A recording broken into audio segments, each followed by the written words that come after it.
Ayyaanni faraarri Waaqayyoo hunduma keessaniif haa baay'atu. Bakka isin jirtan maratti nagaan Gooftaa keenya Yesuus Kiristoos nama hundumaaf iyyuu haa baay'atu. Akkuma kanaan dura jalqabnee turre guyyaa har'aa kutaa lammaffaa dibataa fi dibamuu kutaa jedhu kutaa lammaffaa isaa qabadhee dhiyaadheera. Ayyaanni faraarri Waaqayyoo hunduma keenyaaf haa baay'atu. Egaa akkuma beekamu kutaa darbe keessatti kakuu moofaa keessatti waa'ee dibataa dibatii maal ta'ee kakuu moofaa keessatti dibatii wajjin kan wal qabatu caqasi macaafa qulqulluu irra jiru kaasneetu dibati kakuu moofaa keessatti kennamee jiru dibata mataa namaa irratti dhangala'u dibata kana immoo Waaqayyotu namoota dibaa akka ture, namootni dibaa ture kun immoo luboota akka ta'an, mootota akka ta'anidhaa fi raajota akka ta'anii keessumaati tajaajiltoota keessumaa gosa sadii kana irratti Waaqayyoo namoota bobbaase isa kana wajjin ilaalaa turre jechuudha. Ammoo kutaa lammaffaa isaa walii wajjiniin qabanneetu itti fufna jechuudha. Egaa kakuu haaraa keessatti immoo dibati maal fakkaata kan jedhu dibati kakuu haaraa keessa jiramoo dibamuutu kutaa kakuu haaraa kana keessatti galmaa'ee yookaan immoo barreeffamee jira kan jedhu sagalee Waaqayyoo waan inni jedhu waliin ilaalla jechuudha. Egaan akka dubbii Waaqayyootti waliin ilaalla, akka naannootti, akka namni jedhutti, akka waldaan kiristaanaa tokko doktiriinii ishee ibsitutti osoo hin ta'in dubbii Waaqayyoo barsiisa dubbii Waaqayyooti kan kutaa kana keessatti waliin ilaallu. Egaan kutaa kanarraati kaayyoon barsiisa kutaa lammaffaa har'aa waan gurguddaa sadiidha. Tokko eenyutu dibama kan jedhu waliin ilaalla. Lammaffaan maaliin dibamuu kan jedhuu fi inni sadaffaan immoo maalii bu'aan dibata kanaa maali wanta jedhu waliin ilaalla jechuudha. Eenyutu dibama, maaliin dibamu, bu'aan dibata kanaa immoo maal akka ta'e waliin ilaalla. Egaa akkuma eengadda yookaan kutaa tokkoffaa keessatti waliin ilaalaa turre dibati macaafa qulqulluu keessatti dibati fiizikaalii ta'e yookaan dibati qabatamaan harkaan qaqqabamu jiraachuu danda'a. Dibati immoo hafuuraa yookaan hafuuraan kan mul'ate immoo macaafa qulqulluu keenya keessatti jira jechuudha. Kanaaf egaati kakuu haaraa keessatti kan dibamu akkuma kakuu moofaa mataan luboota, mataan moototaa, mataan raajotaa dibamaa ture. Kakuu haaraa keessattis immoo mataatu dibama. Qaamoleen namaa warri kaan hin dibaman. Qaamoleen namaa warri kaanii iddootti dibaman tokko illee hin argine jechuudha. So kakuu moofaa keessatti namni mataadhaa ala yookaan immoo mataa isaatii alatti dibata qaama isaa kan biraa irratti yoo geggeesse yookaan immoo yoo dibe dheekkamsi Waaqayyoo isa argatu. Waldaa kiristaanaa keessattis keessumaa yookaan immoo kakuu haaraa keessattis dibatni qulqulluun kun mataatu dibama jechuudha. Kanaaf egaa akka kakuu haaraa zayitiin namatti dhangala'u immoo hin jiru. Kakuu haaraa keessatti immoo dibati cuggee keessaa yookaan immoo dibati qodaa ta'e keessaati mataa namaatti dhangala'u, qaama namaatti dhangala'u macaafa qulqulluu keessatti barreeffamee hin jiru. Kanaaf dibati kakuu haaraa dibata zayitii dhangala'u miti jechuudha. So zayitiidhaan kan dibames, zayitiidhaan kan dibes macaafa qulqulluu kakuu haaraa keessatti hin barreeffamne. Namni zayitiidhaan dibames, namni immoo zayitiidhaan dibes macaafa qulqulluu keenya keessatti hin barreeffamne. Kanaaf egaati kakuu moofaa keessatti luboonni, raajonni, mootonni dibamaniiru kan jedhu jira. Kakuu moofaa keessatti luboonni dibamaniiru, moototi dibamaniiru, raajoti dibamaniiru. Kanaafi warri dibaman kuni kakuu moofaa keessatti warri dibata fudhatan kuni macaafa qulqulluu kakuu haaraa keessatti gaafa dhufee jalqabu isaan ittiin fufne dibati isaanii yookaan immoo tajaajilli isaanii akka ittiin fufne beekamaadha. So macaafota kakuu haaraa gaafa jalqabdan fakkeenya Maatewos kaasanii gaafa jalqabdanii luboonni akka dibaman ittiin fufne, raajonni akka durii kakuu moofaa keessatti dibaman ittiin fufne, mootonni kakuu moofaa keessatti dibamaa turanii kallattiidhaan tajaajilli isaanii achiin ittiin fufne jechuudha. Kanaafi namoonni kuni guutummaa guutuutti tajaajilli isaanii dhaabbateera. Garuu macaafa qulqulluu keenya keessaati kakuu haaraa keessaati gaafa ilaallu garuu Luqaas boqonnaa 4:18 irratti sagaleen jiru tokko garuu namni ani dibameera, anaan na dibeera namni jedhu tokko garuu moo ka'eera. Macaafa qulqulluu Luqaas boqonnaa 4:18 irraati jechuudha. Guutaa kana dhaqeettan isin dubbisa sirriitti na dhaggeeffadhaa. Luqaas boqonnaa 4:18. Luqaas boqonnaa 4:18 akkas jedha. maal jedha seetanii inni lakkoofsa 16 kaasee isin dubbisne tole. Naazireet lafatti guddate dhufee guyyaa sanbataattis akkuma mala isaa mana sagadaa isaanii dhaqee macaafa dubbisuudhaafis ka'e. Macaafa raajicha Isaayaas itti kenninaan maramaa caafichaa diigee kutaa dubbii kanatti fufee jiru itti caafamee argate dubbise. Inni hafuurri gooftichaa anarra jira, sagaleen misiraacha warra gaddamotti himuudhaaf na dibeera, warra booji'amanitti akka gadhiifaman labsuudhaaf, warra jaamaniif agartuu isaanii deebisuudhaaf, warra cunqurfamaniif lufa baasuudhaafidha. Sagaleen inni 18 jiru sana jechuudha. Inni hafuurri gooftichaa anarra jira, sagalee misiraacha warra gaddamotti himuudhaaf na dibeera, warra booji'amanitti akka gadhiifaman labsuudhaaf, warra jaamaniif agartuu isaanii deebisuudhaaf, warra cunqurfaman luba baasuudhaaf, waggaa ayyaana jaalala gooftaa labsuudhaaf na ergeera kan jedhu turedha. Kutaan kuni Isaayaas boqonnaa akka hundumti keessan iyyuu beektan Isaayaas boqonnaa 61 irratti isa barreeffamee jiru jechuudha. Isaayaas boqonnaa 61 lakkoofsa 1 irratti Isaayaas ofiisaatii sagalee kana raajee ture jechuudha. Sagaleedhuma kana deebisee Yesuus Kiristoos kutaa macaafaa kana gaafatti kennanii kutaa kana dubbiseetu waan hundumaayyuu akka kutaa kanarraati ilaallutti jechuudha. Keessumaati kutaa kana gara gajjallaasaa godhattanii gara hiixanii gaafa ilaaltanii macaafichas mareedha lakkoofsa 20 irraati. Macaafichas maree isa mana sagadaa sana keessa argamutti kennee taa'e. Warri mana sagadaa sana keessa turan hundinuu ija isaanii isa irratti irraanfatan yommus Yesuus jedha. Kunoo dubbiin macaafaa kun akkuma dhageessanitti har'awwatame isaaniin jechuu jalqabee jedha.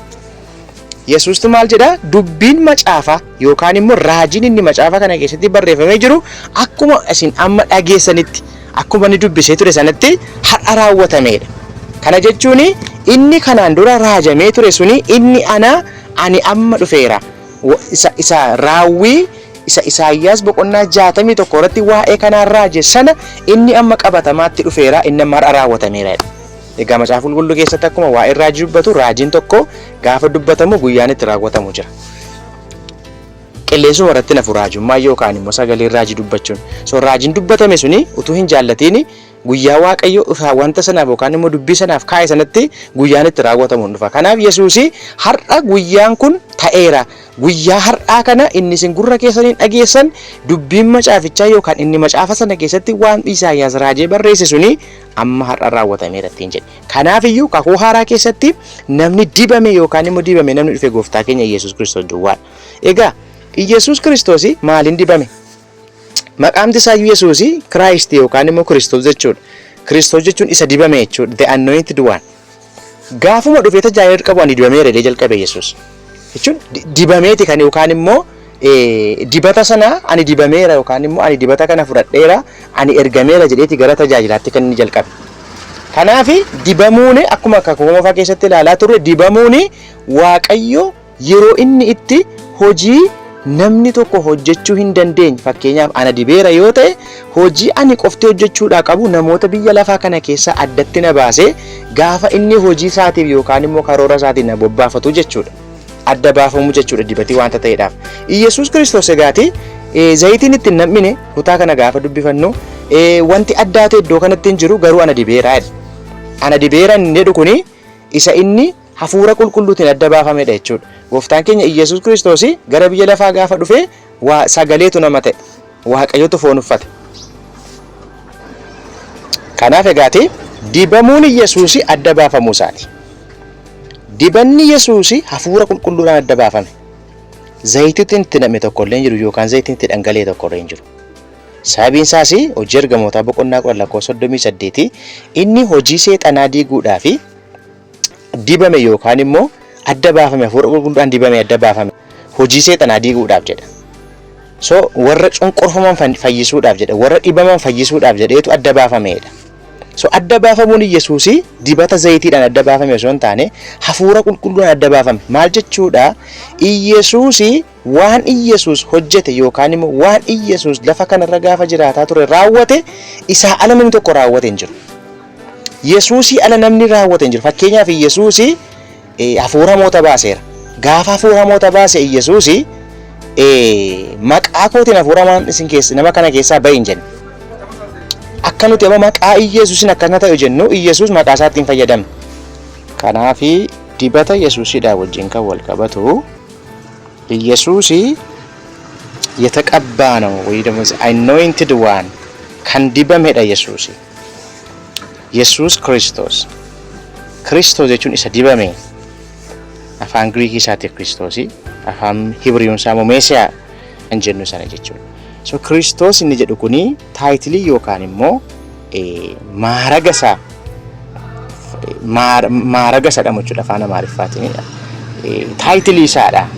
Sababiin isaas taayitiliin isaa maanni isa aangoo guutuu qabu, isa fayyisuu danda'u, isa mootii ta'e, isa oolchuu danda'u, isa ala kana tokko namni waan kana godhu tokkollee kan hin jiraanne jechuudha.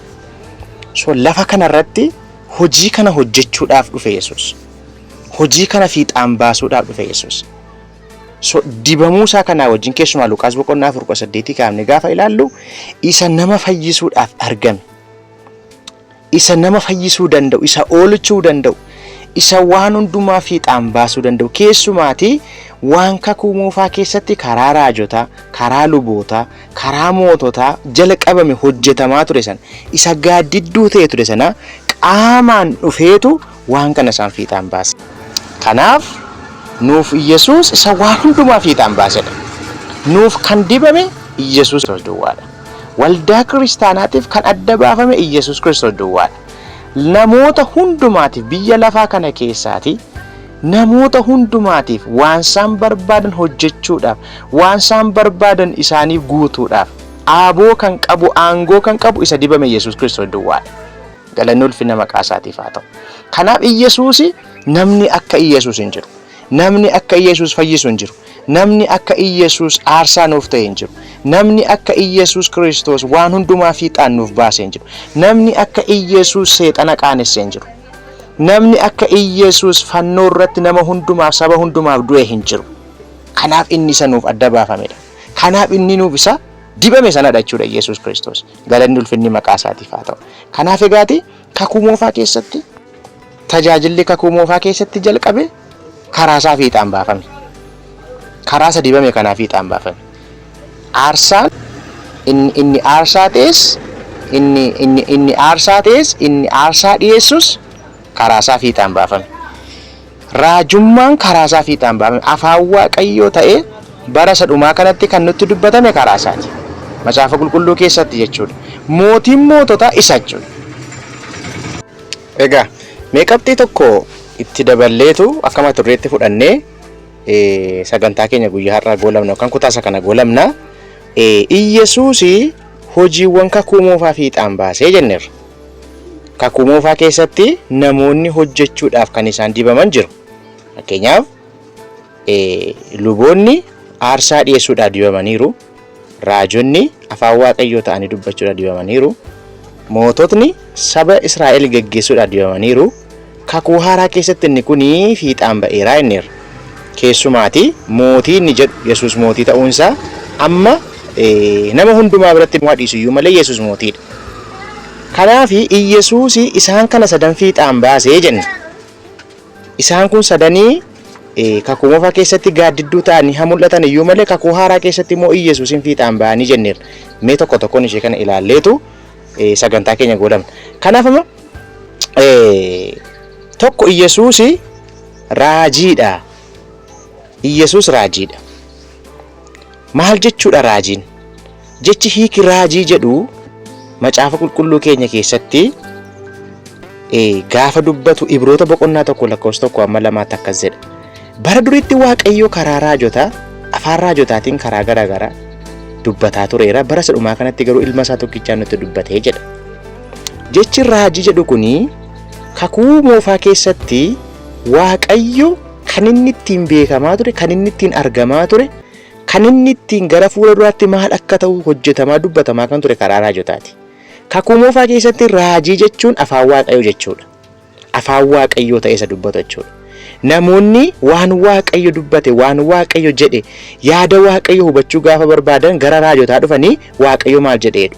Mootonni mataasaa raajota isaaniif dubbatu yookaan immoo nama waa'ee waan Waaqayyo itti mul'isu yookaan itti himu nama dhaggeeffatan nama gaafatan qabu turan. Kanaaf Iyyesuus kakuu haaraa keessatti immoo afaan Waaqayyoo ta'e, isa Waaqayyo dubbatu, isa Waaqayyo barbaadu, isa Waaqayyo namootarraa fedhu kan nutti dubbate Iyyesuus Kiristoos duwwaadha. Bargeet Iyyesuus akka raajota kakuu moofaa, fakkeenya raajonni kakuu moofaa fuula duratti gara fuula duraatti maal akka taa'aa turaniiru. Iyyesuusis akkuma kana fuula duratti maal akka ta'u raajaa tureera. Fakkeenyaaf Maatiyus boqonnaa 24-25 gaafa dubbifattanii Yesuus fuula duratti maal ta'uudhaaf akka jiru tartiibaan diigamuu Yerusaalem, marfamuu Yerusaalem, deebii dhufuu ilma namaa tokko raajii dubbateera. Isarra kan caalu egaa Yesuus afaan Waaqayyoo ta'uu isaati jechuudha. Yesuus Waaqayyoon ta'e lafa kanarra jiraachuu isaati. Raajummaa isaa kan inni mul'isu hojii ergamootaa naannoo Ibroota boqonnaa 1:1-2 dubbifachuu dandeessu. Maatiyus 21:11, Yohaannis isa Wangeela Yohaannis boqonnaa 1:1-18 immoo Waaqayyoo akka ta'e, Waaqa guutuu akka ta'e isa kan argisiisu. Kanaaf raajonni kakuu moofaa fi raajonni amma waldaa kiristaanaa keessatti raajan tokko miti. Raajonni kakuu moofaa afaan Waaqoo ta'anii dubbataniiru. Raajonni kakuu warri amma garuu raajii dubbatan yookaan immoo kennaa waan Waaqayyoo isaanitti mul'ise himan akka kakuu raajota kakuu moofaa akka isaan hin taane qabxii kanaan dura keessatti kaa'e. Inni kan biraanii Yesuus hojii lubummaa hojjete. Luboonni kakuu moofaa keessatti aarsaa warra dhiyeessan turan. Hoolaa yookaan immoo namoonni yakka godhan darbaa godhaniidhaa fi horiin qalmaa gaafa isaan dhiyeessanii luboonni kakuu moofaa wanta sana bakka bu'anii nama sanaaf yookaan immoo qaama sanaatii fi aarsaa dhiyeessaa turan. Waaqayyoodhaaf nama gidduu turanii jechuudha. Kakuu moofaa keessatti inni kun kan inni ta'aa ture. Kakuu moofaa haaraa keessatti immoo Iyyesuus Kiristoos isa aarsaa dhiyeessus isa aarfamus ta'eetu waan hundumaa fiixaan baase. Abbaadhaa wajjin walitti nu araarse. Kanaaf isa namaa fi Waaqayyo gidduu jiraatu kan deddeebi'u ta'e jechuudha Iyyesuus Kiristoos. Ibroota boqonnaa 2:17 4:14 Ibrootuma 4 boqonnaa 14 dubbifachuu dandeessu. Inni kan biraanii Iyyesuus mootiidha. Kanaaf Iyyesuus mootiidha gaafa jennu Iyyesuus inni nama ta'ee lafarra deddeebi'u kun mootii moototaati. Waan hundumaa irratti aangoo qabaachuu isaa mul'isa jechuudha. Iyyesuus gaafa warra du'an keessaa kaafame wanti hundumtuu waan hundumaa irratti aaboon kennameef. Inni kan biraan immoo gara fuula duraatti immoo Iyyesuus Kiristoos mootii moototaa ta'ee lafa kanarratti waggaa 1,000 akka inni bulchuu Macaafa Qulqulluun mul'ata Yohaannis keessatti boqonnaa 20 keessatti dubbata jechuudha. Kanaaf egaati kaayyoon dibamuu isaa Iyyesuus maali? Tokko hafuuraan birmaduu nu baasa. Inni lammaffaan cubburraatii furii arganne yookaan immoo furii nu baasa. Inni sadaffaan immoo fayyina kana du'uu isaatiin du'aa ka'uu isaatiinis fiixaan nu baase. Inni arfaffaan immoo Yesuus qaamaanii saba isaa bilisa baasee mootummaa isaa lafaa kanarratti hundeessuudhaaf kan inni dhufu isadha wanta ta'eedhaaf Iyyesuus kanaaf dibame jechuudha. Qabxiiwwan kana arfaniif akka dibame argina. Kanaaf Masiihiin maaf dibame? Kiristoos maaliif dibame? Kaayyoon dibamuu Iyyesuus maali? Kaayyoon Iyyesuus adda baafamu maali? Yookaan amantootaaf yookaan immoo hundumaatiif bu'aan isaa maali? Tokko hafuuraan birmaduu nu baasuufidha. Hafuuraan du'oo turre nuyi. Hafuuraan warra seexanaa wajjin wal'aansoo wal qaban warra seexanaatiif abbu'aman turre. Waaqayyo irraa warra adda baafaman turre. Amma garuu Efesoon boqonnaa 2 amma garuu karaa Iyyesuus Kiristoos amantiidhaan isatti amanuu keenyarraan kan ka'e warra Waaqayyoodhaan wajjin araaraman warra hafuuraan jiraatoo ta'an ta'aneerra. Kun dibamuu Yesuusiin ta'e. Qabxiin lammaffaan immoo cubbuu irraa furii argachuudhaaf jenne. Furii arganne. Redemption. Warra furaman ta'an. Cubbuun garba nu godhee ture. Akka barbaade cubbuun jireenya keenya eenyummaa keenya taphataa ture. Iyyesuusitti amanuu irraan kan ka'een garuu Iyyesuus warra cubbuu kana keessaatii birmaduu ba'anii furamanii qodaa Waaqayyoo, qaama Waaqayyoo, qulqullummaa Waaqayyoo, qajeelummaa Waaqayyoo warra ta'an nu godhate. Kana kan godhe eenyu? Iyyesuus dibamuu isaarraa kan ka'e kun ta'e. Inni sadaffaan immoo fayyina jechuun Fayyina jechuun qabxii gabaabaansaa dheekkamsa Waaqayyoo irraa birmaduu ba'uudha yookaan bilisa ba'uudha. Fayyuu jechuun. Inni immoo du'uu isaatiin sababii cubbuu keenya warra du'an keessaa ka'uu isaatiin yookaan du'aa ka'uu isaatiin qajeelummaa Waaqayyoo argachuu keenyaatiin Iyyasuus Kiristoos fayyina bara baraa nuuf kenna. Warra fayyan ta'an warra bara baraan fayyanii hafan warra yeroo tokkoof guyyaa tokkoof yeroo jabaatan yeroo osoo hin ta'in Iyyasuus bara baraan fayyanii akka jiraannu nu godhe. Wangeela Yohaannis boqonnaa 12 lakkoofsa 32 akkasumas Wangeela Yohaannis boqonnaa 3 lakkoofsa 16. Inni kabiraan inni qabxii arfaffaan Iyyasuus maaliif dibame? Masiihiin kun maaf dibame yookaan Kiristoos inni kun maaliif akkas ta'e yookaan maaf adda baafame? Qaamaani saba isaa keessumaa Israa'eloota birmaduu baase biyya lafaa mootota biyya lafaa kana keessa birmaduu baase ofii isaati mootii mootota lafa kana irratti mootiin isa qofaa akka ta'e beekamuudhaaf keessumaa inni kun fuula duratti waanta ta'uudhaaf Isaayaas boqonnaa 9 lakkoofsa 7 irraa dubbifachuu dandeessu. Dibame jechuudha Iyyasuus. Dibati Iyyasuus Kiristoos kanaaf kakuu moofaa keessatti kan dibame Iyyasuus akka ta'edha. Qabxii lammaffaa irratti qabxii sadaffaa irratti jechuu koota dhiifama. Kutaa keessatti kan nu ilaalle immoo waa'ee amantootaati. Amantoonni immoo dibamaniiru kan jedhu walii wajjiniin in ilaalla jechuudha. Ayyaanni araarri Waaqayyoo hunduma keessaniif haa baay'atu. Ameen.